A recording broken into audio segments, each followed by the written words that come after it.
Hey guys, in this video we're going to take a look at how you can show or hide the calendar preview on a lock screen on your iPhone 13 series running iOS 15.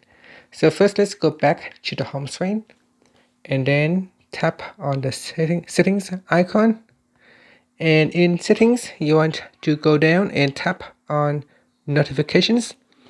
In here, go down and tap on calendar. Make sure that you have turned on allowed notifications for calendar. Once you have turned on, go down and tap on show previews. Now by default it is set to always, so that means whenever you have a new calendar notifications coming up, it will show on the lock screen with a preview. Now you can choose when unlocked, so it will show when your phone is not locked, or never. Basically it will hide the calendar notifications previews from the lock screen. So select one of the options.